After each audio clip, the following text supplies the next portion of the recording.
My name's Eddie Camden. We're at Tiger Academy, Gracie, Atlanta.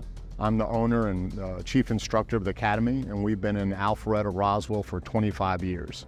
The Roswell Police Department approached us to be the official training center, and they're actually one of the first departments in the nation to mandate ongoing jiu-jitsu training for all their new recruits. The goal of the program is to ensure that we have confident officers moving into combative scenarios where they can balance control versus injury. So a new officer coming to our agency, they're going to have an absorbent amount of training prior to ever coming to see me. They're going to get approximately 14 to 16 weeks worth of training to include regional academy and our what we call recruit academy here prior to going to field training officer program. Once they come to that program, they'll be mandated to go to combatives, Gracie combatives. They go to 4 hours a month to that. And then they go to in-service Gracie survival tactics, which adds the police element with the Gracie survival instructors. Jiu-jitsu just serves the public the best from a standpoint of self-defense and safety. It's all based on leverage and technique.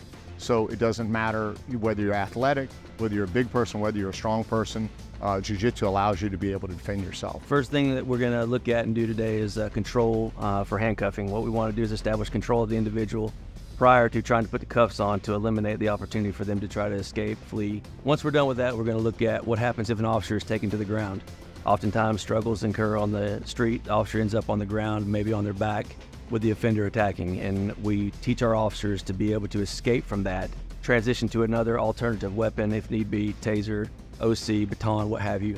And if they can't, we give them other options of what they can do for gaining control and compliance to be able to subdue and cuff ultimately.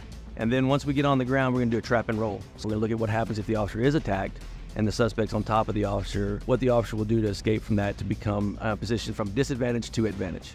And the last thing we're going to do is a hidden hand technique, which is oftentimes when officers arrive on the scene, somebody is being defiant in commands, they've got their hands underneath them, they're refusing to give their hands up. And the technique we'll look at will be a hidden hand technique, which is taught through the Gracie survival tactics training.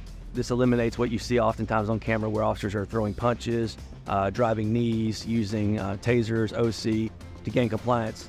Now we'll just use leverage to be able to gain compliance of the individual, put them in custody.